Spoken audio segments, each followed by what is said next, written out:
25(1) बड़ा था, टाइम गया उसमें, प्रोसीजर में कैसे करेंगे, रूल भी थे उसमें 7, 8, 9, 10, 10A। अब आगे का अपना सेक्शन है सेक्शन 25 सब सेक्शन 2। किसी को समझो दो अलग अलग बिजनेस है उसके, और उसको दूसरे बिजनेस के लिए अलग नंबर चाहिए, जीएसटी का अलग रजिस्ट्रेशन चाहिए, तो वो ले सकता है। पर्पज़ क्या रहता है, समझो एक स्टेशनरी का बिजनेस है, एक ग्रोसरी का बिजनेस है, तीसरा और इलेक्ट्रॉनिक शॉप है, तो उसमें अलग अलग मैनेजमेंट है।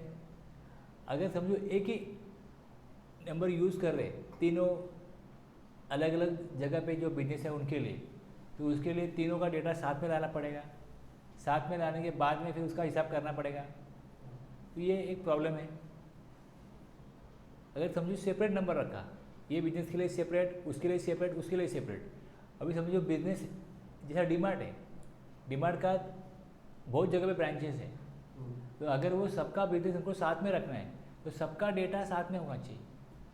जो उसका अकाउंटिंग है वो सेंट्रलाइज अगर है तो कोई प्रॉब्लम नहीं है, लेकिन अगर अकाउंटिंग बिलिंग सेंट्रलाइज नहीं होता, डेटा जहाँ पे भी काम होता हो लेकिन डेटा एक ही जगह पे आ रहा है, एक ही सिस्टम में आ रहा है, उन्होंने सिस्टम ऐसा बनाया होगा तो कोई प्रॉब्लम नहीं है।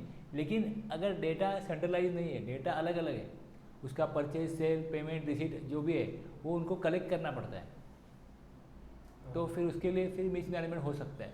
तो अगर कोई चाहे तो सेपरेट रजिस्ट्रेशन ले सकता है मल्टीपल प्लेसेस ऑफ बिजनेस के लिए, उस स्टेट के लिए। दूसरा स्टेट है तो दूसरा नंबर लेना ही पड़ेगा, दूसरे स्टेट में अगर बिजनेस है तो हर स्टेट में रजिस्ट्रेशन करना पड़ता है। लेकिन एक स्टेट में अगर मल्टीपल प्लेसेस ऑफ बिजनेस है तो उसके लिए टैक्सेबल पर्सन चाहे तो सेपरेट रजिस्ट्रेशन अलग अलग प्लेस के बिजनेस के लिए कर सकता है, ये सबसेक्शन 2 में। Separate registration for multiple places of business, separate registration within a state or a union territory. A person seeking registration under this act shall be granted a single registration in a state or union territory.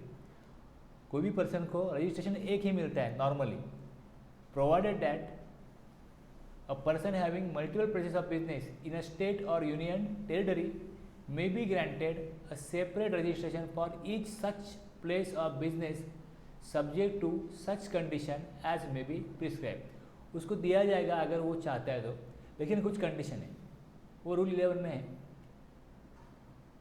अगर prescribe word आता है तो इसमें कुछ conditions वो देंगे, rule बनाएंगे, उसमें बताएंगे कि क्या कंडीशंस है।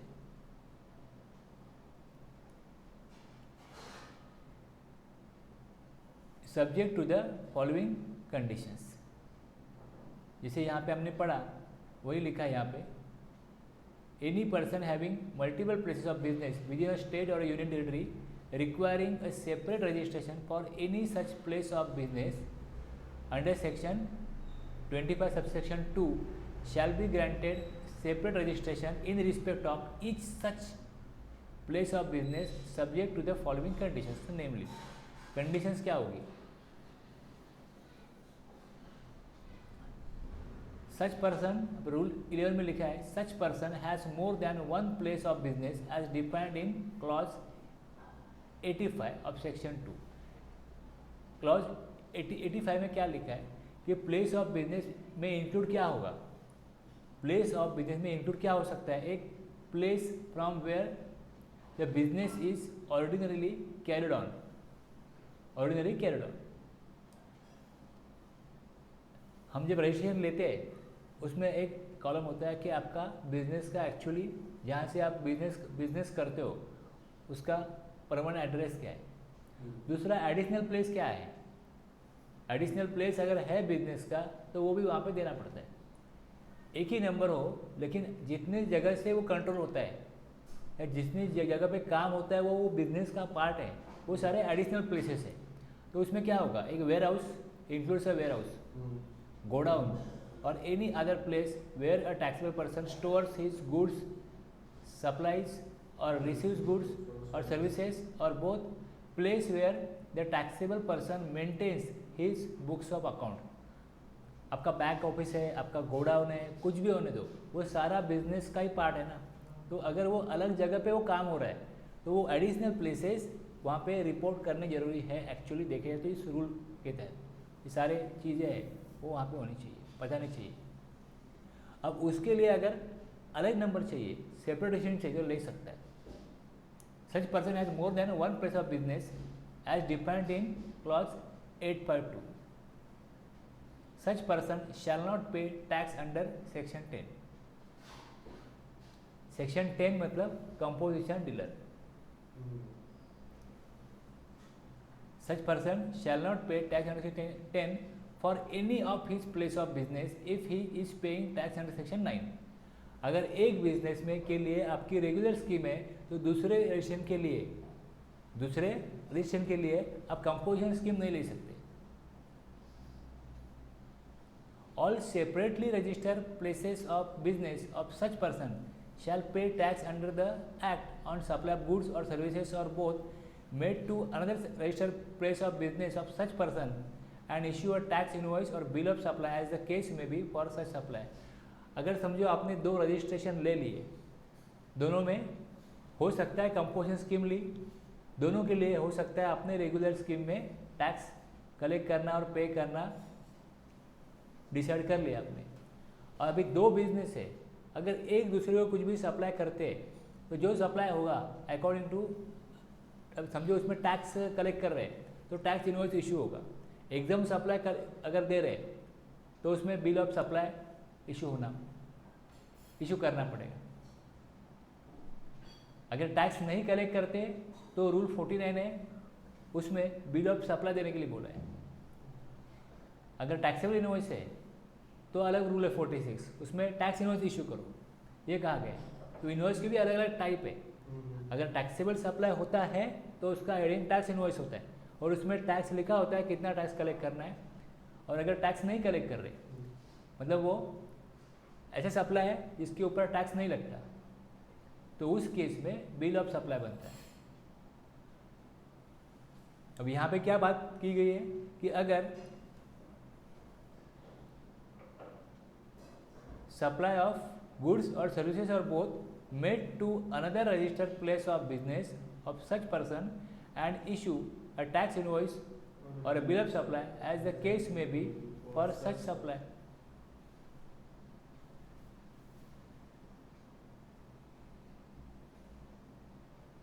सप्लाई कर रहे हो गुड्स का सर्विसेज का तो इशू करो। अगर वो टैक्सेबल है तो टैक्स इनवॉइस, टैक्सेबल नहीं है तो बिल ऑफ सप्लाई। एक तो दोनों सेम स्कीम में टैक्स देंगे और एक दूसरे को इनवॉइस इशू करेंगे।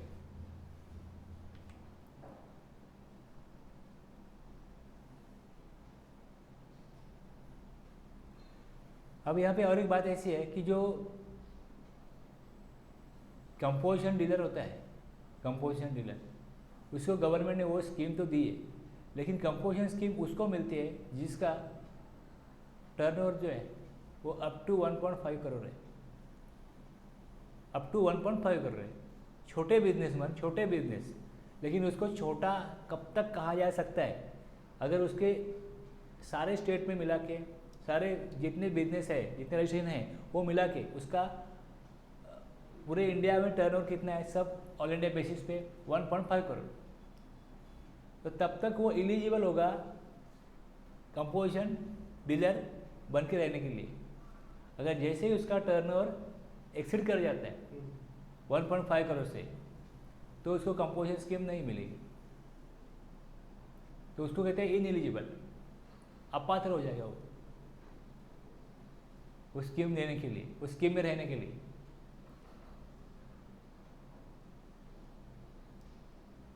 जैसे कोई पर्सन है, उसका एज 18 कंप्लीट होता है तो उसको वोटिंग का अधिकार मिलता है, उसको बोलते हैं एलिजिबल फॉर वोटिंग, वोटिंग के लिए एलिजिबल हो गया, 18 कंप्लीट हो गया तो फिर वो एप्लीकेशन दे और उसको वोटिंग कार्ड मिलेगा।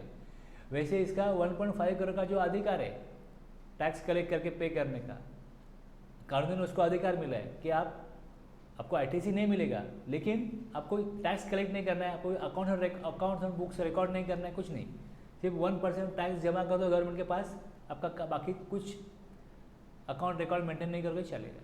उनके लिए कॉम्प्लायंसेस कम है, उनको वो इजी लगता है, अच्छा लगता है, वो कर सकते हैं, लेकिन जब तक वो 1.5 करोड़ तक उनका टर्नओवर है तब तक ऑल इंडिया बेसिस पे। For the purpose of clause B, अब यहाँ पे जो क्लॉज बी हमने पढ़ा, such person shall not pay tax under section 10 for any of his places of business if he is paying tax under section 9 for any other place of business.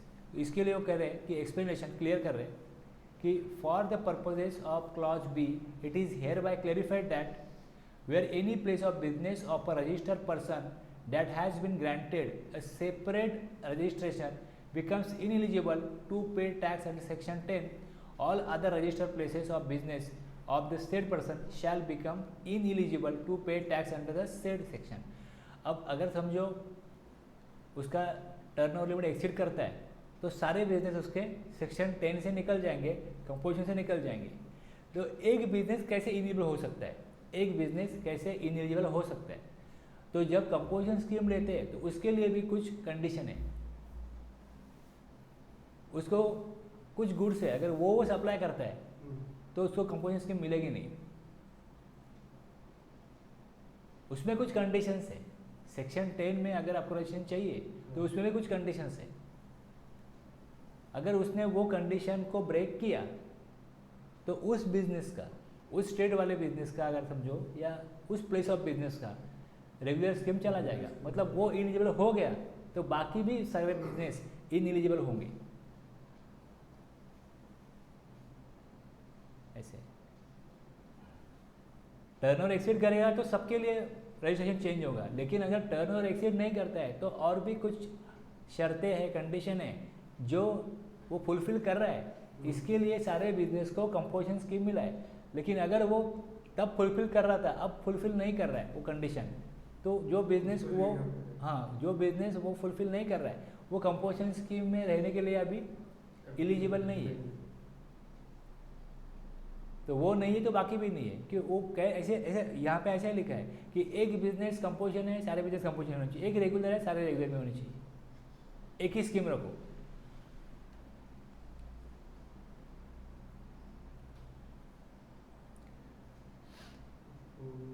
ठीक है। Registered person opting to obtain separate registration for a place of business shall submit a separate application in form RAG01। जैसे अभी हमने कल देखा, normal जैसा होता है वैसे ही एक आपने ले लिया और दूसरी जगह के लिए अलग रजिस्ट्रेशन नंबर चाहिए, तो फिर से जैसे आप 8 में एप्लीकेशन करते हैं वैसे ही एप्लीकेशन करो।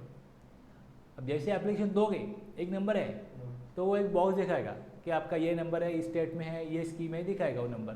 ठीक है, आप फिर भी आपको और एक नंबर चाहिए, आप येस करोगे। फिर आगे जैसे आपका रूल 8 में वेरिफिकेशन होगा, रूल 10 में ग्रांटिंग ऑफ या इशू ऑफ रजिस्ट्रेशन सर्टिफिकेट होगा, वो सारी चीज़ें वैसे ही होगी।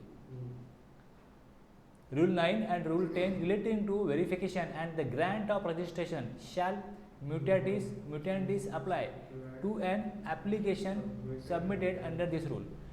अब ये जो वर्ड है म्यूटेंटिस, इसका मतलब ये है कि अभी जैसे रूल 9 में है, जैसा कहा है वैसे के वैसे नहीं, लेकिन कुछ थोड़ा प्लस माइनस 19-20 करके वो रूल एप्लीकेबल हो जाएगा। और जैसे आप 9 में कर रहे हो, 10 में कर रहे हो, वैसे ही काम होगा।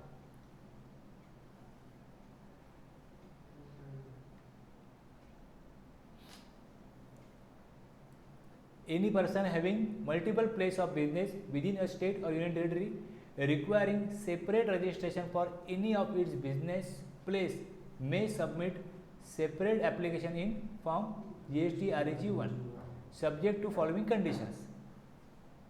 Such person has more than one place of business as defined, ऐसे इस तरीके से है, ये हमने देखा क्या डेफिनेशन है। दूसरा, no business place of a taxable person shall be granted a registration to pay tax under section 10 if any of the other business place of the same person is paying tax under section 9।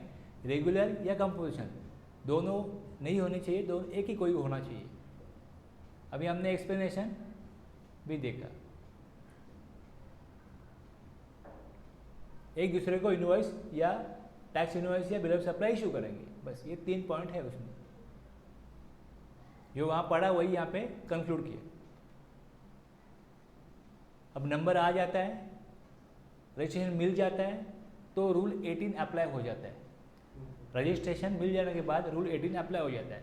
Registration certificate मिलता है और जो GSTN मिलता है उसको name board पे लिखने का प्रावधान है, उसको नेम बोर्ड पे लिखने का प्रावधान है। Every registered person shell display his certificate of registration in a prominent location at his principal place of business and every additional place of business. Display होना चाहिए। और दूसरा, every registered person shell display his goods and services tax identification number मतलब GSTN on the name board exhibited at the entry of his principal place of business and at every additional place or places of business. अब बहुत सारे shop के ऊपर देखते हो GSTN लिखा हुआ है, तो GSTN इसके लिए लिखते हैं क्योंकि लोगों को पता चले कि वो GSTN है। अब ये किस लिए किया हो? बोर्ड पे लिखने की क्या आवश्यकता है? या बिजनेस में सर्टिफिकेट है वो वहाँ पे लगाने की क्या आवश्यकता है? जो पर्सन टैक्स कलेक्ट कर रहा है पब्लिक से, पब्लिक को पता ही नहीं होता इनडायरेक्ट टैक्स है कि उससे कोई टैक्स जा रहा है, पता ही नहीं होता। वो इनवॉइस मांगता भी नहीं, इनवॉइस मिलता भी तो भी लोगों को पता नहीं कि हमने जो परचेज किया उसके ऊपर हमने टैक्स कितना दिया, कितने % वाला टैक्स था। अभी टीवी लेते हो आप, मैंने अभी इनवॉइस देखा, उसमें 28% का GST है। 25,000 का टीवी लिया तो 5,000 के ऊपर GST लगता है।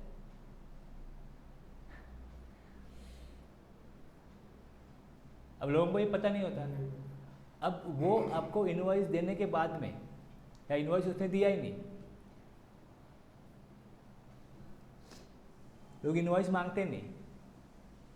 पहले जीपे नहीं था, अब जीपे की वजह से क्या होता है, कोई अकाउंट में पैसा चला जाता है, या नेट बैंकिंग करें तो उसके अकाउंट में पैसा चला जाता है। लेकिन अगर कैश का अगर टर्नओवर है, कैश में अगर लेन देन हो रहा है, तो रजिस्टर्ड पर्सन क्या करता है, इनवॉइस अगर नहीं मांगा किसी ने तो इनवॉइस कम अमाउंट का बनाता है। 25,000 लिया तो 20,000 लिया दिखाएगा। उसको समझो अगर 15,000 में वो चीज़ आती है जो वो 25 में बेच रहे हैं, बराबर है। 15,000 कॉस्ट है उसकी, लेकिन उसके ऊपर आगे और उसको इंस्टॉलेशन, ट्रांसपोर्टेशन, वो सारी चीज़ें जोड़ के समझो 16-17 भी हो रहे हैं, तो वो 18 दिखाएगा। 25 जो भी कॉस्ट लगा वो नहीं दिखाएगा। तो 5-6 अगर वो कम करता है तो उसका टैक्स कलेक्शन भी कम होता है, और पब्लिक इनवॉइस नहीं मांग रही है। अगर GSTN लिखा गया बोर्ड के ऊपर और लोगों में ये अभी कैसे है, गवर्नमेंट कोई अनाउंसमेंट नहीं करती है। गवर्नमेंट को जो बोलना होता है ना, वो गवर्नमेंट ही सोशल मीडिया पे उसको स्प्रेड कर देती है, तो लोगों तक पहुंच जाता है जो मैसेज। प्रधानमंत्री खुद नहीं बोलेंगे, लेकिन वो उनका सोशल मीडिया है, उसके ऊपर उनका खर्चा हो रहा है, कर रहे काम, सबको पता है। कुछ भी मैसेज वायरल करना है, करते हैं, लोगों तक पहुंचता है। कल आपको मैसेज आ जाएगा कि देखो व्यापारी लोग टैक्स नहीं भर रहे, GST का बहुत नुकसान हो रहा है, गवर्नमेंट को कॉम्पेंसेट करना पड़ता है, क्योंकि स्टेट को अगर प्रॉपर टैक्स नहीं मिला तो सेंट्रल गवर्नमेंट को कॉम्पेंसेट करना पड़ेगा। अगर ऐसा मैसेज आ गया तो देख लो, आप जिस दुकान में जा रहे हो उसके बोर्ड पे आपको दिखेगा GSTN नंबर, तो उससे इनवॉइस ले लो। सारे ज्वेलर्स है वो इनवॉइस नहीं दे रहे, आप इनवॉइस ले लो, देश का प्रोग्रेस होगा। आपका थोड़ा टैक्स जाएगा, 3% टैक्स है ज्वेलरी के ऊपर, लेकिन वो 3% अगर देते हो तो अपना 3 गुना विकास होगा। ऐसा मैसेज अगर भेज दिया, कल आ गया, तो सब लोग फिर इनवॉइस मांगने लगेंगे। और डिपार्टमेंट ने तो सबको अभी भी बोल के रखा है कि नंबर लगाना पड़ेगा। ज्वेलर्स के तो बोर्ड के ऊपर सबके तो कंपलसरी किया है, उन्हें नहीं लगाया तो उनको फाइन लगाते, तो वो तो लगाती है। लेकिन अभी उसका यूज़ किस लिए, यूज इसलिए है कि पब्लिक को अवेयरनेस दिया गया कि आप टैक्स वाला इनवॉइस मांगो, टैक्स वाला इनवॉइस ले लो। पब्लिक को कोई ITC नहीं मिलता तो वो इनवॉइस नहीं मांगते, मालूम भी नहीं है कि कितना टैक्स लगता है। तो कुछ तो रीज़न होगा, कहा गया है कि बोर्ड पे लिखो, कुछ तो आगे का सोच के बनाया होगा। अभी तो जीएसटी का इम्प्लीमेंटेशन जो उन्होंने शुरू किया उसमें ही बहुत तकलीफें लगी, 2-3 साल तो उनका पोर्टल ठीक होने में। अभी जब ये स्मूथ हो जाएगा तो फिर आगे इसका यूज़ है, बहुत बड़ा यूज़ है।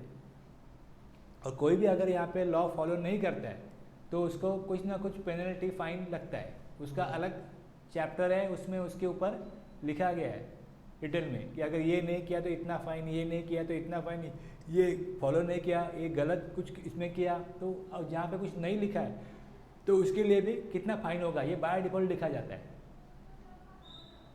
तो एक बार जीएसटी में नंबर ले लिया तो नंबर लेने के बाद में उसको सारे ऑब्लिगेशंस जो रूल में है, कानून में है, वो उसको फॉलो करने पड़ते हैं, और नहीं फॉलो किया तो उसको पेनल्टी फाइन लग जाएगा। तो ये डिस्प्ले का प्रावधान है।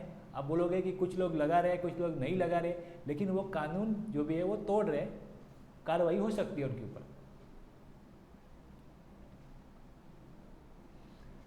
Separate registration for multiple places of business. अभी स्टेट बैंक ऑफ इंडिया है, उसकी ब्रांचेस है ऑल ओवर इंडिया में, will have to take registration in each state. उनको तो स्टेट वाइज तो लेना ही पड़ेगा। State Bank of India has 200 branches in the state of Maharashtra. It can declare Mumbai main office as the principal place and other branches as additional places and take single registration for the state of Maharashtra।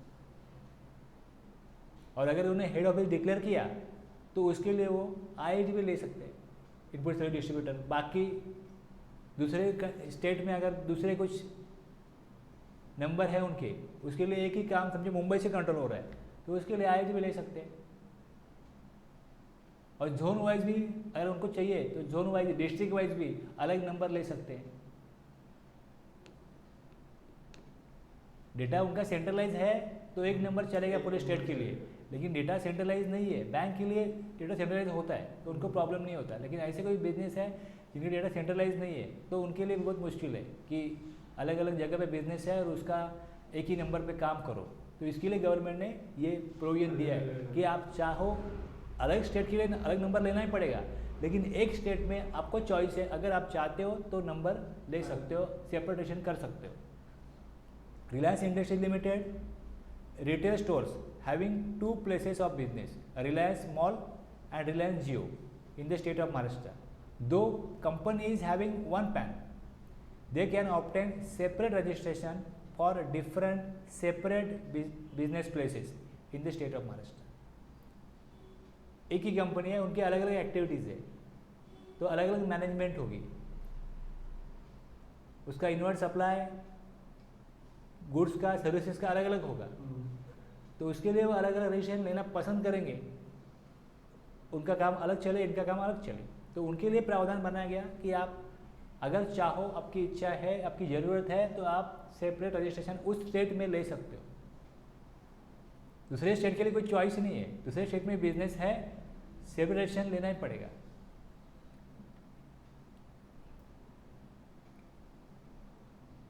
तीसरा है अभी voluntary registration, एक registration, दूसरा separate registration. अब तीसरा आ गया, अगर जिसकी इच्छा है वो लायबल नहीं हो रहा है एज पर सेक्शन 22 और सेक्शन 24, उसको लॉ में ऐसा कोई प्रावधान नहीं है कि उसको ज़रूरत नहीं है ऐसी लॉ के हिसाब से कि वो रजिस्ट्रेशन उसको लेने के लिए बोले, लेकिन कोई पर्सन चाहता है, कोई बिजनेसमैन चाहता है कि मुझे रजिस्ट्रेशन लेना है जीएसटी में, तो वो ले सकता है। उसे कहते हैं उसकी इच्छा से, वॉलंटरीली।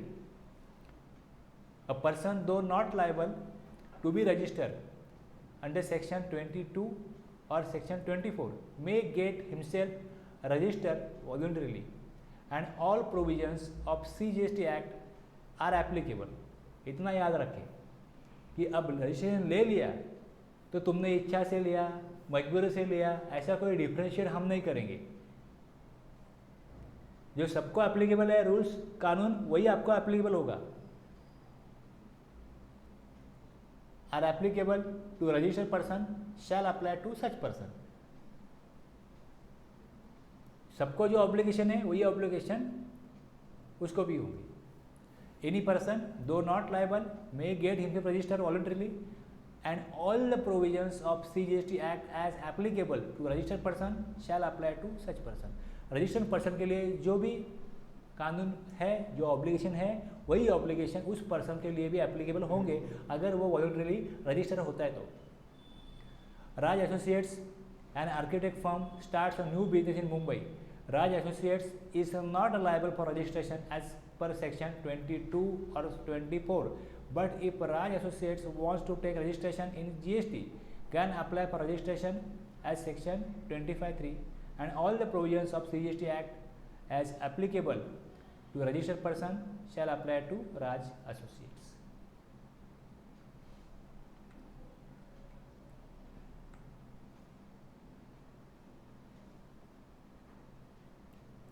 अब डिस्टिंग पर्सन का मतलब है दूसरा पर्सन। दूसरा person every registration be treated as distinct person. Separate registration चाहिए तो ले लिया, या दूसरी स्टेट में रजिस्ट्रेशन लेना पड़ता है इसके लिए ले लिया। अब उसके बाद as per subsection 4, every registration to be treated as distinct person. A person who has obtained or is required to obtain more than one registration, whether in one state or union territory, or more than one state or union territory, shall in respect of each such registration be treated as distinct person for the purposes of CGST Act.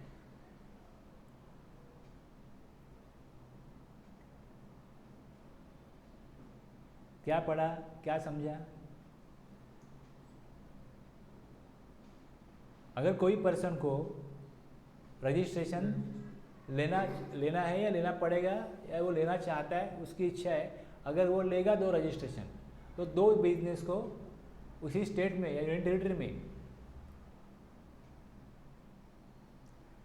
आप समझो, treat करो कि वो दूसरा business है, दूसरा person है। GST के लिए, इनकम टैक्स के लिए तो एक ही पर्सन होगा, एक ही पैन है तो एक ही पर्सन होगा, लेकिन जीएसटी में अगर आपने 2 रजिस्ट्रेशन ले लिए, इच्छा से लिए, लेने पड़े, जो भी है, अगर वो 2 रजिस्ट्रेशन है तो उसको ट्रीट करो कि वो अलग बिजनेस है। जैसे आप दूसरे बिजनेस से जैसे लेन देन करते हो, इनवॉइस बनाते हो, अब पैसा तो देने वाला नहीं है, हमारा ही बिजनेस है, हम एक दूसरे को पैसे क्यों देंगे? पैसे मत दो, लेकिन टैक्स लो, टैक्स दो, आईटीसी लो, आईटीसी दो, ये सारी चीज़ें करो। पैसे के लिए कोई फोर्स नहीं है, लेकिन बाकी जो लॉ है वो फॉलो करना पड़ेगा, उसको डिस्टिंक्ट पर्सन समझ के। Raj Associates, an architect firm, has a registered head office in Mumbai. It has started another branch in the state of Goa. In respect of newly opened branch in Goa, Raj Associates Mumbai be treated as distinct person. Distinct person है वो। जैसे मैंने यहाँ पे बताया था कि रिलायंस का जियो है और दूसरा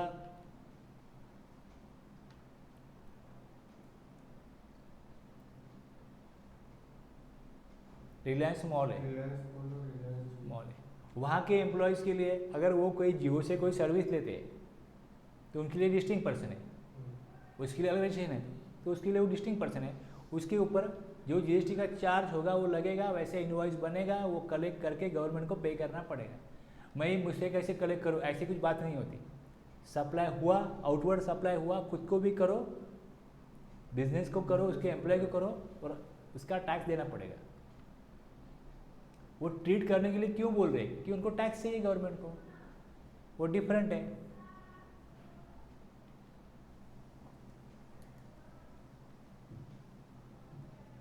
एस्टेब्लिशमेंट इन अनदर स्टेट। अब एस्टेब्लिशमेंट का क्या मतलब हुआ? Establishment of distinct person, where a person who has obtained or is required to obtain registration in a state और union territory in respect of an establishment. अब जैसे कोई दूसरा बिजनेस है जहाँ से बिजनेस की एक्टिविटीज हो रही है पूरी, लेकिन अभी पूरी बिजनेस एक्टिविटी स्टार्ट नहीं हुई, वहाँ पे कुछ ऑफिस लिया है, ऑफिस से आप कुछ लोगों को कुछ जानकारी दे रहे हो, कुछ सर्वे कर रहे हो, कुछ भी, वहाँ पे ऑफिस है तो उसको एस्टेब्लिशमेंट कहा गया।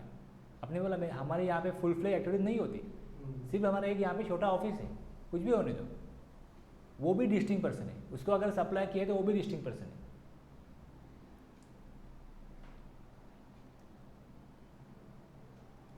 चाहे दूसरा रजिस्ट्रेशन हो या चाहे दूसरा एस्टेब्लिशमेंट हो, उसके लिए रजिस्ट्रेशन लेना भी आप चाहते हो या विचार कर रहे हो, कुछ भी हो, वो भी डिस्टिंक्ट पर्सन है। दिशा उद्योग at the register office in Mumbai, it has started one another branch establishment in the state of Rajasthan. In respect of newly opened branch establishment in Rajasthan, Disha Udyog Mumbai be treated as distinct person. अभी office लिया तो उसके बाद में वो जगह देखेंगे दूसरे बिजनेस के लिए, फिर एम्प्लॉयज़ का इंटरव्यू लेंगे। अब तो बाकी एक्टिविटी स्टार्ट नहीं हुई, लेकिन वो कहा जाएगा वो डिस्टिंक्ट पर्सन है। उसको अगर कुछ भी सप्लाई किया तो वो डिस्टिंक्ट पर्सन ही है।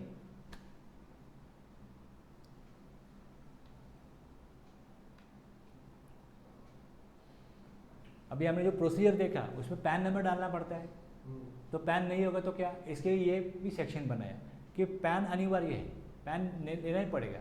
Every person shall have a permanent account number issued under the income tax act 1961 in order to be eligible for grant of registration. और दूसरा हमने बताया था कि सेक्शन 51 किसके लिए, जो गवर्नमेंट है वो किसी को कॉन्ट्रैक्ट देती है, अगर उसको 2.5 लाख के ऊपर का अगर कोई पेमेंट करना है तो वो जीएसटी में टीडीएस डिडक्ट करके पेमेंट करती है, और उसके लिए उनको रजिस्ट्रेशन लेना पड़ता है। उनका कोई आउटवर्ड सप्लाई नहीं है, कोई टैक्सेबल सप्लाई नहीं करते, वो पब्लिक अथॉरिटी है, पब्लिक के लिए काम करते हैं। लेकिन अगर पब्लिक को मतलब किसी कॉन्ट्रैक्टर कोई कॉन्ट्रैक्ट देना है और उसका पेमेंट 2.5 लाख से ज़्यादा होगा तो टीडीएस उनको डिडक्ट करना पड़ेगा। तो इसके लिए अगर उन्होंने नंबर लिया है, कोई एजेंसी ने, गवर्नमेंट ने, स्टेट गवर्नमेंट, सेंट्रल गवर्नमेंट ने provided that a person required to deduct tax under section 51 may have in lieu of permanent account number a tax deduction and collection account number issued under the said act in order to eligible for grant of registration. अब income tax में भी उनके पास TDS number होगा, payment किया तो income tax में TDS deduct करो, उसी टैन नंबर के आधार पर उनको जीएसटी का भी रजिस्ट्रेशन मिलता है। तो इसके लिए उनको पैन लेने की ज़रूरत नहीं है, कोई इनकम ही नहीं है स्टेट गवर्नमेंट का या गवर्नमेंट का एजेंसीज का कोई इनकम नहीं है, तो उनके लिए पैन अनिवार्य नहीं होगा, टैन से काम चल जाएगा। अब आधार नंबर मैंने आपको कल बताया था कि कोई भी पर्सन किसी के भी पैन नंबर की ऑपरेशन ले रहा है और फिर वो भाग जाता है, और फिर गवर्नमेंट पकड़ती है कि ये पैन किसका है, उसको जाके तो वो बोलता है मुझे पता ही नहीं, मैंने कब दिया रजिस्ट्रेशन, मेरा तो कोई बिजनेस ही नहीं है, मैं नौकरी करता हूँ, ये कहाँ से आ गया, फिर कौन था वो आदमी, ढूंढो उसको। तो इसके लिए ये furnish proof of possession of Aadhaar number दिया।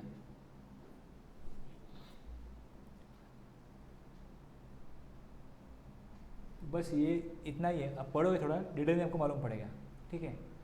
अगर कंपनी है तो कंपनी का पार्टनरशिप फर्म है तो पार्टनर एक देखो इंडिविजुअल हो सकता है या फिर एचयूएफ है तो करता होगा, कंपनी है तो managing director, whole time director, such number of partners, member of managing committee of association, board of trustee, कोई ना कोई तो पर्सन होगा उस बिजनेस का, उसका आधार वेरिफिकेशन किया जाएगा अगर उस नंबर को जीएसटी का रजिस्ट्रेशन चाहिए तो। ये पहले से नहीं था, ये बाद में बनाया गया, लेकिन सबके लिए अभी ये कंपलसरी किया कि आधार ऑथेंटिकेशन होना चाहिए।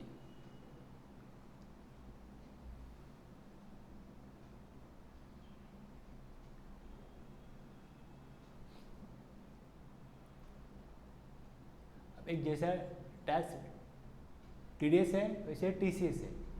टीसीएस की ये रूल 12 है, any person required to deduct tax in accordance with the provision of section 51। और दूसरा 52 में जो इलेक्ट्रॉनिक कॉमर्स ऑपरेटर है उनके थ्रू कोई सप्लाई करता है तो वो टीसीएस डिडक्ट करते हैं, टीसीएस कलेक्ट करते हैं।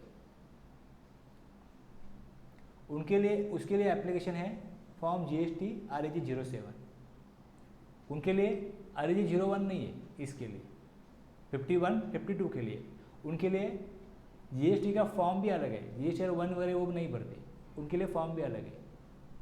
रजिस्ट्रेशन का पर्पज़ अलग है तो उसका रजिस्ट्रेशन का फॉर्म भी अलग होगा, रिटर्न का फॉर्म भी अलग होगा।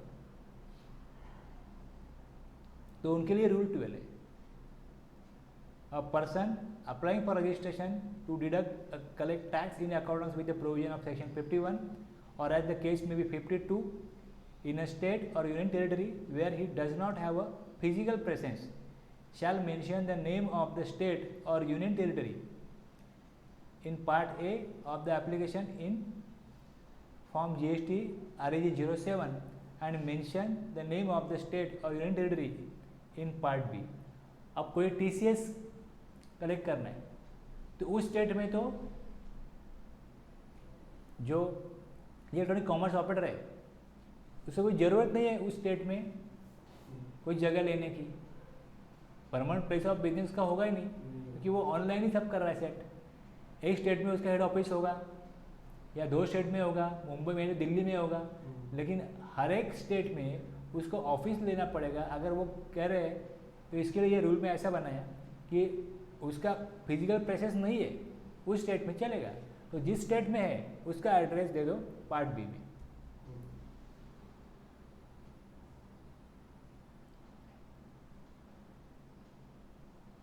टैक्स तो उस स्टेट को मिलेगा, तो इसके लिए उसको रजिस्ट्रेशन वो लेना पड़ता है कि जो हमारा टैक्सेबल पर्सन है वो आपके थ्रू अप्लाई कर रहा है तो उसका आप टैक्स डिडक्ट करोगे, जो कमीशन मिलेगा उसको उसके ऊपर वो टैक्स डिडक्ट करेगा। तो टैक्स रजिस्ट्रेशन तो उस स्टेट में होगा, लेकिन उसका कोई फिजिकल प्रेजेंस होना वहाँ जरूरी नहीं है। The proper officer may grant, तो उसका ये स्टेप है, ठीक है। रूल 12 में प्रोसीजर दिया हुआ है कि इसके लिए जो TDS डिडक्ट करते हैं और TCS डिडक्ट करते हैं उनके लिए। कुछ चीज़ें ऐसी है जो आपको एकदम डिटेल में मालूम होनी चाहिए, तो मैंने फिर 25(1) डिटेल में लिया। अब ये क्या है, एक ओवरव्यू ले रहा हूँ, बस एक फॉर्म फर्निश करो 51, 52 जिनके लिए अप्लाई होता है वो ये फॉर्म भरो, जो भी पीरियड है 3 दिन 7 दिन जो भी डेज रहेंगे उसके लिए क्या होगा, वेरिफिकेशन होगा और फिर PO उसका सर्टिफिकेट जो इशू कर देगा। और अगर उसको ज़रूरत नहीं है उसकी तो उसको बाद में कैंसिल भी करा सकते हैं। Person no longer liable to deduct or collect tax at source, PO में cancel the registration, communication of cancellation ये फॉर्म होगा। रजिस्ट्रेशन का फॉर्म REG 06 होगा। TCS का 07, हाँ, और कैंसिलेशन का 0। अगर हाँ वो नहीं चाहिए उनको तो कैंसिल बाद में कर सकते हैं।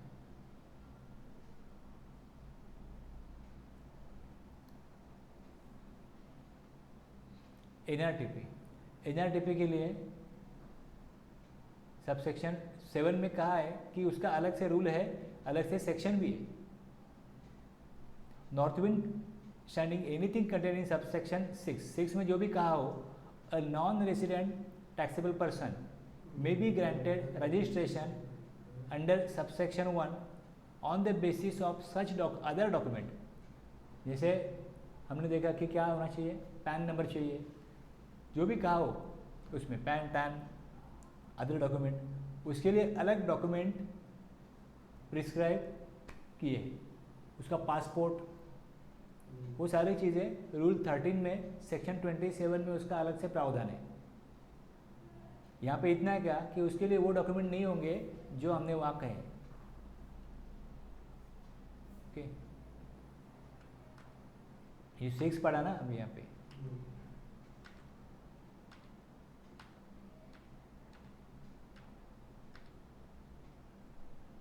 पैन नंबर चाहिए, तो उसके लिए पैन नंबर नहीं चाहिए। NRTP के लिए कुछ दूसरे डॉक्यूमेंट प्रिस्क्राइब करेंगे वो होंगे।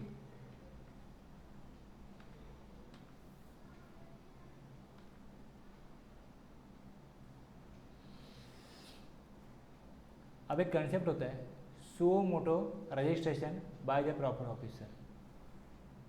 कोई लॉ किसी के ऊपर एप्लीकेबल हो रहा है और उसको रजिस्ट्रेशन लेना चाहिए, कोई भी लॉ है, तो उस लॉ में जो करना चाहिए उस पर्सन को वो नहीं कर रहा है, तो गवर्नमेंट उससे ज़बरदस्ती करवाती है, सो मोटो रजिस्ट्रेशन।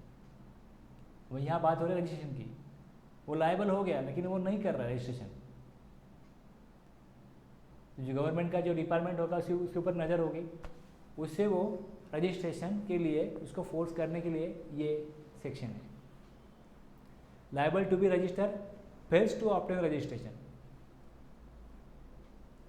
समझो उसको टर्नओवर लिमिट जो है वो एक्सीड हो गया, 6 महीना 1 साल हो गया, वो रजिस्ट्रेशन नहीं ले रहे।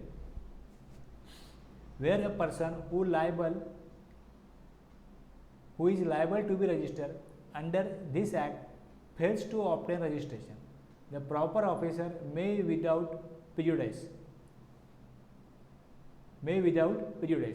कोई पक्षपात न करते हुए, कोई आपसे दुश्मनी न निकालते हुए, वो कानून उसमें फॉलो नहीं किया, ये देखते हुए जो एक्शन है, to any action which may be taken under CGST act or under any other law for the time being in force proceed to register such person in such manner as may be prescribe.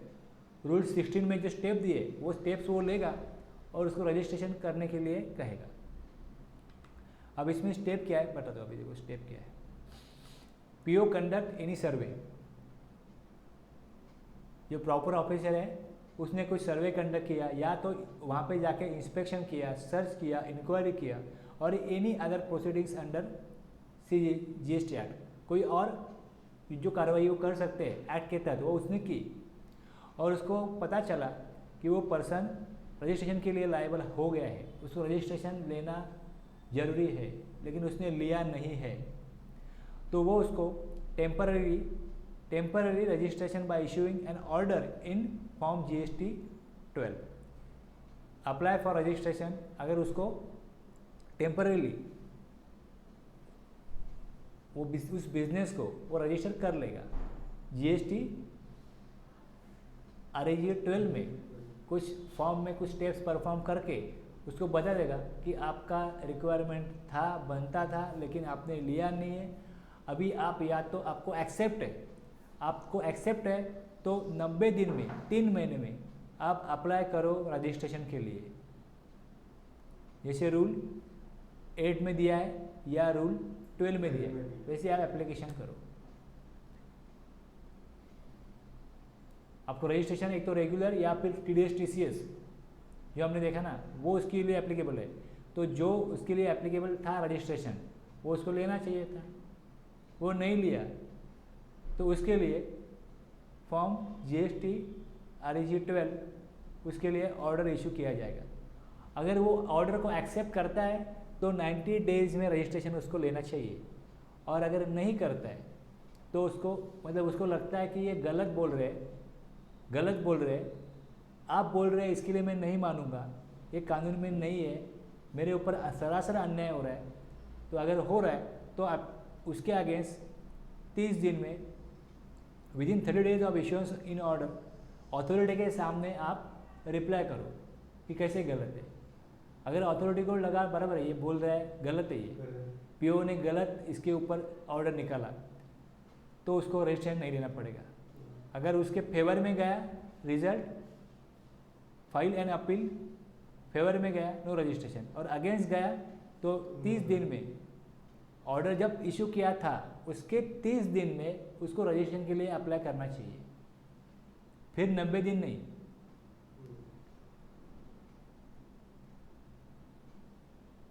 जो authority है, अब सच authority order देगी, ये वाला order नहीं, authority order देगी कि आपको रजिस्ट्रेशन लेना पड़ेगा, जो PO ने कहा है वो बराबर है। समझो ये उसको 90 डेज है ना, 90 डेज है, उसमें रजिस्ट्रेशन कर लेना चाहिए, लेकिन अगर उसको मंजूर नहीं है तो अपील में जाएगा।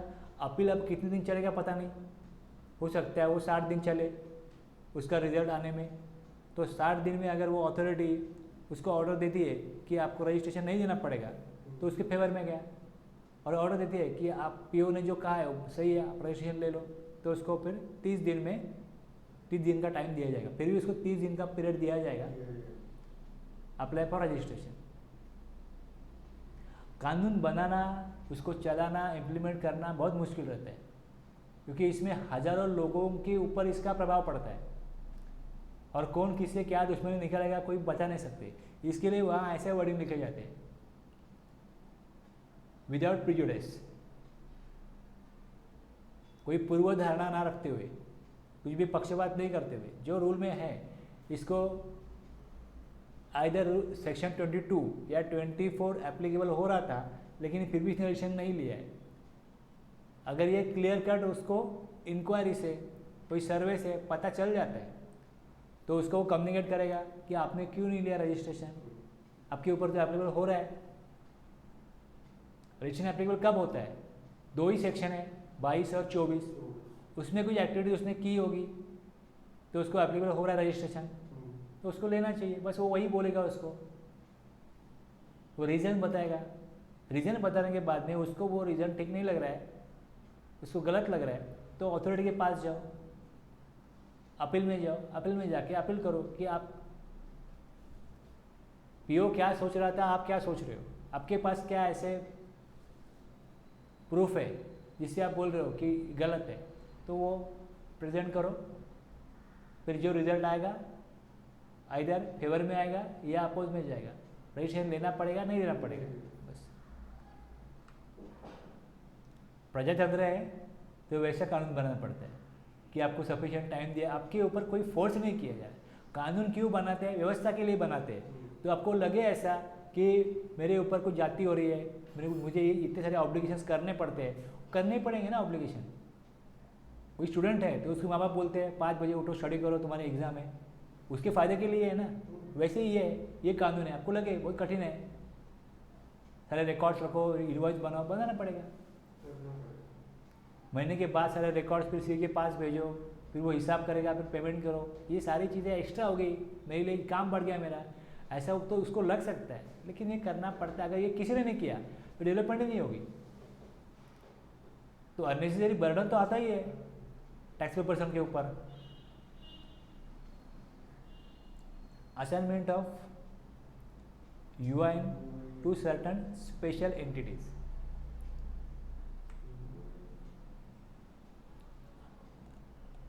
टैक्स किससे कलेक्ट किया जाता है? जो जनता है उनसे टैक्स कलेक्ट किया जाता है, और बिजनेसमैन थ्रू वो गवर्नमेंट के पास जमा होता है। बिजनेसमैन अपने जेब से, अपने पॉकेट से टैक्स नहीं भरता है, लेकिन ये सारे ऑब्लिगेशन जो उसके ऊपर आते हैं, उसका जो खर्चा है वो उसके ऊपर ही आता है, वो उसके कॉस्ट में ऐड हो जाता है। कुछ एजेंसीज है, जैसे अभी दूतावास कहते हैं, जैसे कंजुलेट या एम्बेसी को दूतावास, मतलब जैसे आप किसी स्टेट में, किसी कंट्री में इंडिया के लोग जाते हैं नौकरी करने के लिए, बिजनेस करने के लिए दुबई, तो दुबई में जो वहाँ का गवर्नमेंट है वो क्या करती है, दूसरे कंट्री के लोगों को उनकी गवर्नमेंट उनके लोगों के बारे में जानकारी देती है, इंफॉर्मेशन देती है, और जो इंडिया के साथ उनके फ्रेंडली रिलेशंस है, इसके लिए वो उनसे मीटिंग करते हैं उनकी गवर्नमेंट से, तो संबंध अच्छा बना रहे। अगर मोदी जी कोई दूसरे कंट्री में जाते हैं कुछ बातें करने के लिए, बिजनेस की, फ्रेंडशिप की, तो उसके लिए कम्युनिकेट कौन करता है? तो इंडिया का कोई पर्सन है जो यूएस में, उसका ऑफिस है, जो लीगली दूसरे कंट्रीज़ है उनका ऑफिस दिल्ली में एक बिल्डिंग बनाया जाएगा, वहाँ पे सारे कंट्रीज जो 250 कंट्रीज़ है, तो जिनके साथ इंडिया को लेन देन करना है उनके लिए जगह दी जाएगी, और उनका वहाँ पे ऑफिस होगा। 10, 20, 50 लोग होंगे। जो लोग काम करते हैं वो इंडिया के ही लोग होते हैं, यहाँ के लोगों को वहाँ पे जॉब मिलता है, वो काम करते हैं, लेकिन 2 देशों के बीच में जो कम्युनिकेशन बनाने का काम है वो ऑफिस करता है। जो दूतावास है, जो एम्बेसी या उसको कैंजुलेट कहा जाता है, अभी कुछ भी समझो कहाँ पे भूकंप आ गया, बारिश हो गया, ज़्यादा कुछ प्रॉब्लम आ गया, तो फिर इंडियन गवर्नमेंट उस दूतावास से कांटेक्ट करती है कि देखो गवर्नमेंट से जानकारी लो क्या हुआ, हमारे कितने लोग हैं जो अफेक्ट हुए उस दुर्घटना में, फिर वो उस माध्यम से उनको कम्युनिकेट होता है। दूसरा यूनाइटेड नेशंस है। यूनाइटेड नेशंस है जो कंट्रीज़ है उनका ग्रुप है यूनाइटेड नेशंस। ऐसे बहुत सारे ग्रुप है जिसमें कोई किसमें इंडिया मेंबर है नहीं है, और चाइना चाहता है कि इंडिया मेंबर ना बने। तो ऐसे कुछ एजेंसीज होती है, any specialize agency of the United Nations organization UNO, संयुक्त राष्ट्र संघ, और any multilateral financial institution and organization notified under the United Nations Act 1947, consulate, embassy of foreign countries, and जो हमने अभी सबसेक्शन 1 देखा ना, ये कह रहा है कि उसमें कुछ भी कहा हो इनके लिए एनी अदर पर्सन और class of persons as may be notified by the commissioner shall be granted UIN. इनके लिए जीएसटीएन नहीं दिया जाएगा, इनके लिए यूआईएन दिया जाएगा।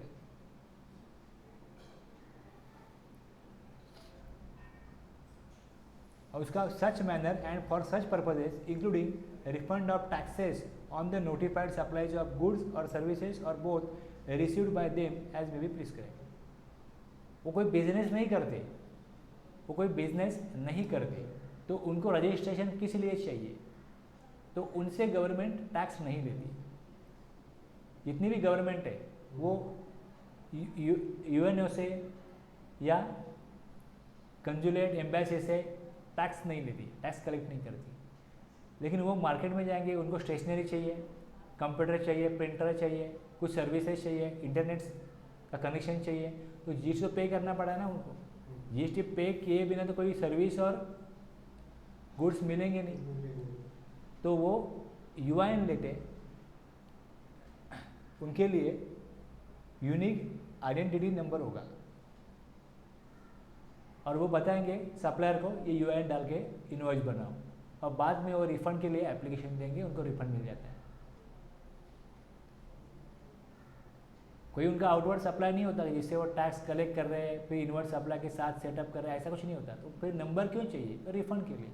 या ये तो दिया हुआ है और आगे यहाँ पे दिया है कि यूआईएन उनको दिया जाएगा जिनको रिफंड करना है tax notified supplies of goods services के लिए, तो उनको भी ये स्टेप है। रूल 17 उनके लिए भी है।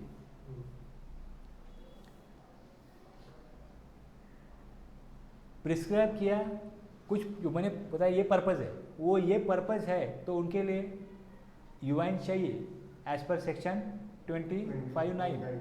उनके लिए एप्लीकेशन होगा, वो एप्लीकेशन जैसे रूल 8 में बताया है उस तरीके से ही होगा। अप्लाई करो, वेरिफिकेशन करो और grant of registration.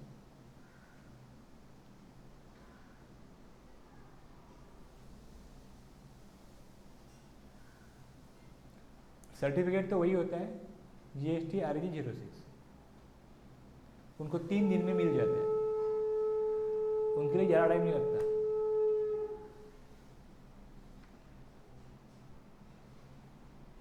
Form for application for UIN form है, वेरिफिकेशन है और सर्टिफिकेट मिल जाएगा।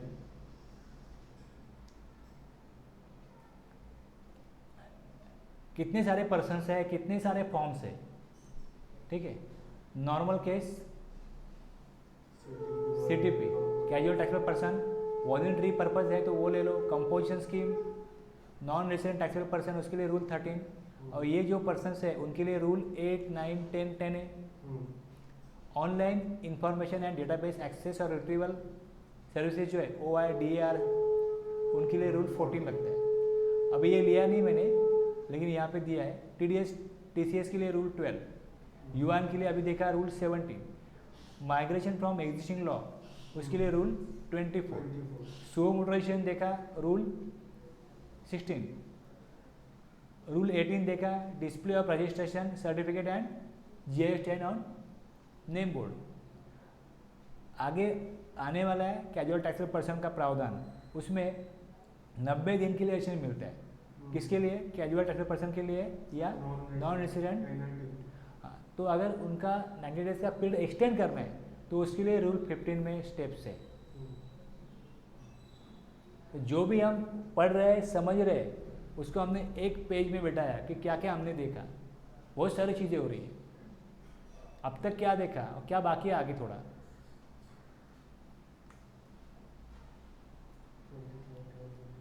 12 सेक्शन है, सब सेक्शन 12 है, बट 10, 11, 12 बाकी है, वो आगे। द रजिस्ट्रेशन और the UIN shall be granted or rejected after due verification in such manner and within such period as may be prescribed as per rule 9 CGST rules. Verify करने के लिए rule 9 है। A certificate of registration shall be issued in such form and with effect from such date as may be prescribed। हमने देखा कि वो liable हो गया तो उसने एप्लीकेशन दिया, 30 दिन में दिया, तो उसको जिस दिन से वो लायबल हो गया, इफेक्टिव कब हो गया, हो जाएगा, इफेक्टिव डेट क्या होगी, जिस दिन वो लायबल हो गया उस दिन से। और फॉर्म कौन सा प्रिस्क्राइब किया, REG 06, तो यही पता है उसमें कि फॉर्म दिया जाएगा, वो फॉर्म होगा। रजिस्ट्रेशन और the UIN shall be deemed to have been granted after the expiry of the period prescribe. जो पीरियड दिया है 3 दिन 7 दिन, उसमें प्रॉपर ऑफिसर को रिस्पॉन्स देना पड़ेगा। एप्लीकेशन आने के बाद वेरीफाई करना पड़ेगा, एक्सेप्ट रिजेक्ट क्लेरिफिकेशन मांगने के लिए प्रोसेस करना पड़ेगा। अगर वो नहीं करता है, if no deficiency has been communicated to the application within that period, समझा जाएगा कि deem to have been granted. आपको हाँ या ना बोलना पड़ेगा। अगर आप कुछ नहीं बोल रहे हो, मतलब आपका हाँ है, मार दिया जाए या छोड़ दिया जाए, आप बोलो, कुछ नहीं बोल रहे हो तो रजिस्ट्रेशन और the UN shall be deem to have been granted. Deem मतलब समझा जाता है, deem to have been granted after the expiry of the period prescribe. Period दिया है पीओ के लिए 7 दिन, तो under section 2510 if no deficiency, ये जो 10 में दिया है वेरिफिकेशन बैनर 9 में, तो नो डिफिशियंसी, अगर कुछ में कुछ प्रॉब्लम नहीं है और उसको कम्युनिकेट नहीं किया एप्लीकेंट को विद इन द पीरियड, तो मान लिया जाएगा कि वो एक्सेप्ट हो गया।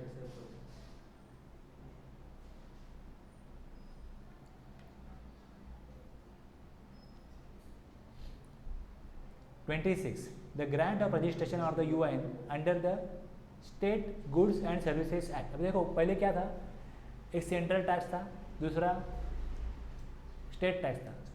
तो स्टेट के लिए अलग एप्लीकेशन देना पड़ता था, सेंट्रल के लिए अलग एप्लीकेशन देना पड़ता था। अभी आपने CGST में एप्लीकेशन दिया या आपने AGST में एप्लीकेशन दिया, तो दूसरे एक्ट में एप्लीकेशन नहीं देना पड़ रहा है। आपके ऊपर एक लॉ नहीं लग रहा है, दोनों लॉ लग रहे हैं। CGST भी लग रहा है, AG भी लग रहा है, स्टेट का भी लॉ लग रहा है और सेंट्रल का भी लग रहा है। जहाँ यूनियन टेरिटरी है वहाँ यूनियन टेरिटरी का भी लॉ है और सेंट्रल का भी है। तो यही यहाँ पे क्लियर किया है, द ग्रांट ऑफ रजिस्ट्रेशन और the UIN under the state goods and services tax act or the union territory goods and services tax act shall be deemed to be grant of registration और the UIN under this act. मतलब CGST act में अगर वो registration उसको मिल गया है, तो उसका मतलब ये है कि उसको स्टेट में और यूनियन टेरिटरी अगर वहाँ पे है तो उसमें भी उसको रजिस्ट्रेशन मिल चुका है, subject to the condition that the application for registration और the UIN has not been reject. अगर वो रिजेक्ट नहीं हुआ तो उसको ग्रांट हो गया। जो टाइम स्पेसिफाइड था 7 दिन 3 दिन 25 10 में, वो टाइम देंगे कितना टाइम में वेरीफाई करना पड़ेगा, वो टाइम दिया है उन्होंने, उस टाइम में उसका एक्सेप्ट हुआ है तो CGST में एक्सेप्ट हुआ है, तो AGST में भी वो एक्सेप्ट हुआ है, ग्रांट मिल गया उसको, सर्टिफिकेट मिल गया उसका भी। अलग से 2 सर्टिफिकेट नहीं मिलेंगे, एक ही मिलेगा। और रिजेक्ट हो गया अगर तो 25/10 में रिजेक्ट हो गया, not meet anything contain in section 20, वहाँ पे कुछ भी कहा हो 2510 में, any rejection of application for registration और the UIN under the state goods AGST में और UTGST में अगर रिजेक्ट है, shall be deem to be rejection of application for registration, तो CGST में भी उसका रिजेक्शन हो गया। इसको कहाँ कवर किया है, डीम रजिस्ट्रेशन में।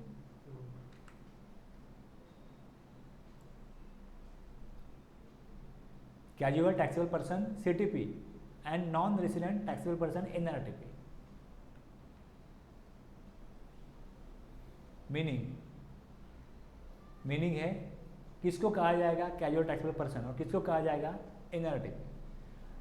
फिक्स प्लेस ऑफ बिजनेस, जहाँ पे वो सप्लाई दे रहे हैं वहाँ पे उनका फिक्स प्लेस ऑफ बिजनेस नहीं है, उनका फिक्स प्लेस ऑफ बिजनेस किसी और जगह पे। अगर वो कैजुअल टैक्सेबल पर्सन है तो वन स्टेट में one who has a registered fixed place of business in one state in India but wants to effect supplies from some other state which he does not have any fixed place of business। दूसरे state में उसका permanent place of business है लेकिन दूसरे state में कुछ period के लिए सप्लाई करना चाहता है, तो उस स्टेट के लिए वो क्या है कैजुअल टैक्सेबल पर्सन है। वैसे कोई दूसरी कंट्री का पर्सन है, one who is a foreigner and occasionally wants to effect taxable supplies from any state UT in India, तो वो casual non resident taxable person होगा। रजिस्ट्रेशन कंपलसरी होगा, कोई थ्रेशोल्ड लिमिट यहाँ पे नहीं देखा जाएगा। 5 दिन पहले रजिस्ट्रेशन देना पड़ेगा, दोनों के लिए वैसे ही है। अलग अलग फॉर्म है लेकिन सीटीपी के लिए J01 और एनआरटीपी के लिए 09। एडवांस डिपॉजिट ऑफ टैक्स, जितना सप्लाई वो करने वाले हैं जितनी लाइबिलिटी उनको आने वाली है, आईटीसी मिलता है सीटीपी को। Okay, advance deposit of tax shall be made for an amount equivalent to the estimated tax liability. Returns GSTR 1 भी होता है, इसके लिए रिटर्न्स GSTR 5 होता है। CTP can claim ITC of all inward supplies, ITC in respect of import of goods. NRTP के लिए सिर्फ इम्पोर्ट ऑफ गुड्स का ही आईटीसी मिलता है। ये सब पार्ट ए हमने देखा था रूल 8 में, पार्ट ए पार्ट बी, उसी में सीटीपी भी आता है। एनआरटीपी के लिए अलग फॉर्म है, उसको self attested copy of valid passport for registration देना पड़ता है और उसका the application for registration made by a non resident taxable person must be signed by authorize signatory who shall be a person resident in India having a valid PAN. दूसरा person होगा वो उसके पास pan होना चाहिए, उसकी authorise signatory जो होगा उसका पैन होना चाहिए।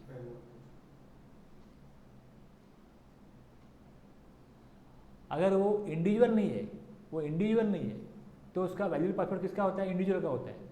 In case the non resident taxable person is a business entity, partnership firm है, कंपनी है, इनकॉर्पोरेटेड और established outside India, the application for registration shall be submitted along with its tax identification number or unique number on the basis of which the entity is identified by the government of that country। उस country में उसको identify किया जाता है, उसका GSTN number या pan number उसको देना पड़ेगा। पासपोर्ट तो उसका होगा जो पर्सन होगा, मतलब इंडिविजुअल होगा। ये इंडिविजुअल नहीं है, कोई पार्टनरशिप फर्म है या कंपनी है। The application for registration made by a non-resident taxable person must be signed by authorized signatory who shall be a person resident in India having a valid PAN। ये authorise person होगा उसका pan होना जरूरी है। Individual होगा तो वो खुद के लिए ऑथोराइज होगा तो उसका पासपोर्ट ठीक है, लेकिन दूसरी कोई बिजनेस एंटिटी है उनका ऑथोराइज पर्सन कौन है जो होगा उसका पैन होना जरूरी है।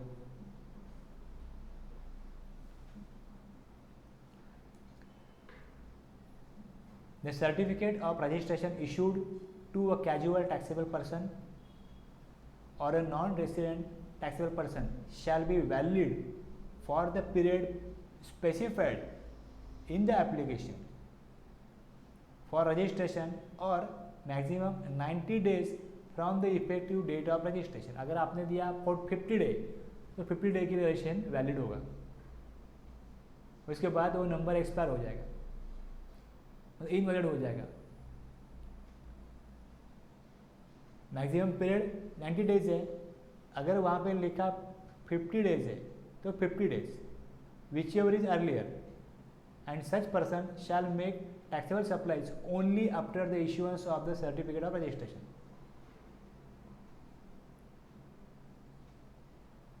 90 डेज के लिए मैक्सिमम मिलेगा और provided that the proper officer may on sufficient cause being shown by the said taxable person extend the said period of 90 days by a further period not exceeding 90 days.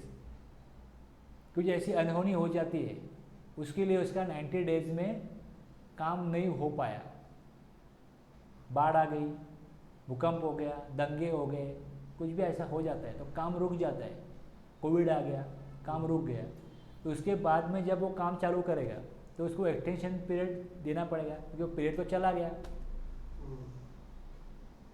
Sufficient cause है ना, ये sufficient cause इसके लिए लिखा गया कि ऐसा कोई कारण दो जिसकी वजह से 90 डेज में काम नहीं हो पाया तो एक्सटेंशन उसको दे देगा, प्रॉपर ऑफिसर उसको एक्सटेंशन दे देगा। A casual taxable person or a non-resident taxable person shall at the time of submission of application for registration under section 25(1) make an advance deposit tax an amount equivalent to the estimated tax liability of such person for the period for which the registration is sought। बहुत बार क्या होता है, कुछ चीज़ें act में लिखी हुई है उसी को रूल में भी लिखा जाता है, रिपीट होता है, लेकिन वो किया उन्होंने, उनको वो क्लियर रखना है। 2 बार भी हम कहेंगे लेकिन कहा नहीं तो कुछ कर नहीं पाते। 2 बार कहने से कोई नुकसान नहीं है, लेकिन नहीं कहा तो नुकसान है, या पब्लिक को क्लियर होना चाहिए। आपने यहाँ कुछ कहा उससे ये मेल नहीं कर रहा है, ऐसा नहीं होना चाहिए, तो डबल भी लिखते हो, वो जो यहाँ लिखा है वो लिख के आगे अपनी दूसरी बार बात कर रहे थे तो आपको रिपीटेशन मिलेगा। Provided that where any extension of time is sought under subsection such taxable person shall deposit an additional amount of tax equivalent to the estimated tax liability for such person for the period of which the extension is sought। अगर आप extension ले रहे हो और उसमें हो सकता है कि रिसिपिएंट ने कुछ प्रॉपर इनको अरेंजमेंट करके नहीं दी, इसके लिए पीरियड बढ़ रहा है, इसके लिए चार्जेस भी बढ़ रहा है, तो भाई टैक्स भी बढ़ेगा, तो टैक्स बढ़ रहा है तो उसका भी एडवांस भर दो। पहले जो टैक्स भरा था वो तब की सिचुएशन के हिसाब से भरा था, अब काम नहीं हो पाया, कुछ रेट दाम बढ़ गए मटेरियल के, तो काम के भी कुछ रेट बढ़ेंगे, लेबर के भी रेट बढ़ गए, हो सकता है ऐसा कुछ भी होता हो। और जब एक्सटेंशन वो लेते हैं तो उसमें उनका जो कंसिडरेशन है वो अगर बढ़ने वाला है तो उसके लिए वो टैक्स भर दे। The amount deposited under subsection 2, इसमें कहा है अमाउंट डिपॉजिट करो, shall be credited to the electronic cash ledger of such person and shall be utilize the manner provided under section 14 payment of tax. जब वो tax पे करेगा, अभी ये जो अमाउंट वो भर देगा वो कहाँ रहेगा, कैश लेजर में रहेगा। Cash ledger, credit ledger, 2 ledger होते हैं। जैसे बैंक में हम पैसा डिपॉजिट करते हैं तो कितना कैश भर दिया मालूम पड़ता है, कितना कैश चेक से आया वो मालूम पड़ता है, NEFT से आया वो मालूम पड़ता है। वैसे ही यहाँ पे गवर्नमेंट ने अगर आपने क्रेडिट क्लेम किया तो क्रेडिट लेजर में उतना अमाउंट रिफ्लेक्ट होगा। समझो आपने कोई मंथली कोई टैक्स पे किया तो टैक्स पे करने के लिए आपके पास 2 जरिए है, एक जो आपके पास इनवर्ट सप्लाई है उसका इनपुट टैक्स क्रेडिट है, वो क्रेडिट आप यूटिलाइज करोगे, सेट ऑफ लोगे उसका, और अगर आपका इनवर्ट सप्लाई में कम टैक्स दिया है और उसमें ज़्यादा टैक्स है तो आप कैश भरना पड़ेगा आपको। तो कैश लेजर में कैश दिखेगा, कितना कैश भरा था, कितना क्रेडिट था, इसका रिकॉर्ड उस रजिस्टर में होता है।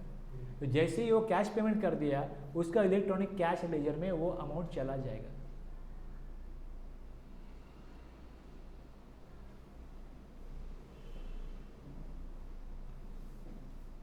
ये रूल है, ओके, NRTP के लिए।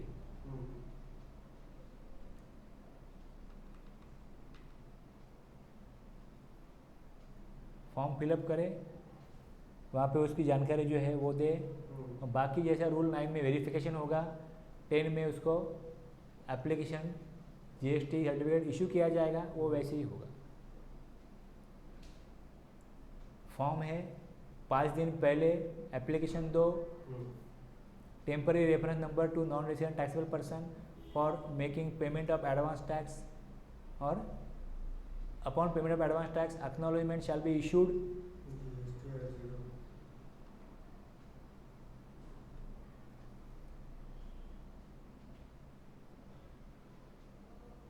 एक्सटेंशन पीरियड के लिए रूल 15 है, पीरियड अगर एक्सटेंड करना है तो पीरियड 15 है। The application shall be acknowledge only on payment of advance tax. और एक OIDR था, OIDR किसे कहते हैं ये भी हमने देखा था पहले। ऑनलाइन सर्विसेज दी जाती है OIDR से, उनके लिए कुछ ना कुछ रूल है, बनाया जाता है, कुछ ना कुछ फॉर्म बनाया जाता है, उसमें कुछ डॉक्यूमेंट देने पड़ते हैं, वो देने के बाद में REG 6 एक्सचेंज सर्टिफिकेट मिल जाता है। और फिर उससे गवर्नमेंट सरकार टैक्स कलेक्ट करना चालू कर देती है। बस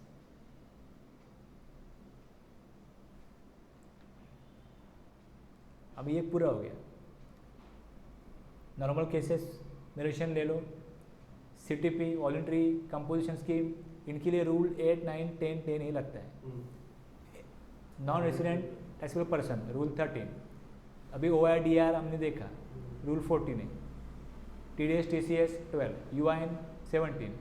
वही माइग्रेट कर गया, एग्जिस्टिंग लॉ में था तो उसको अपने डॉक्यूमेंट अपलोड करने के लिए रूल 24 में प्रोविजन बना, रूल 24 में उनको स्टेप दिए गए कि आप एक नंबर ऑफ डेज में अपना बिजनेस का जो भी प्लेस ऑफ बिजनेस है उसका डॉक्यूमेंट, जो भी बिजनेस है उसका पार्टनर है, कंपनी है, डायरेक्टर है, उनके डॉक्यूमेंट, ऑथोराइज पर्सन किसको किया उसका जो भी डॉक्यूमेंट है अपलोड कर दो। तो उनके लिए रूल 24 से प्रोसीजर था।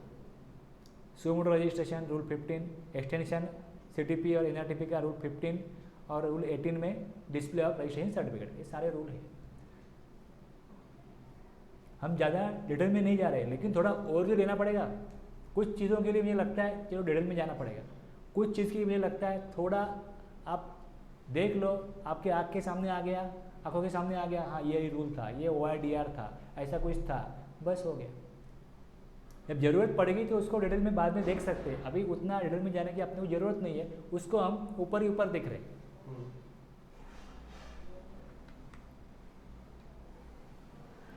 यहाँ पे अपना पार्ट सेकंड सेक्शन 25, 26, 27 खत्म हो गया।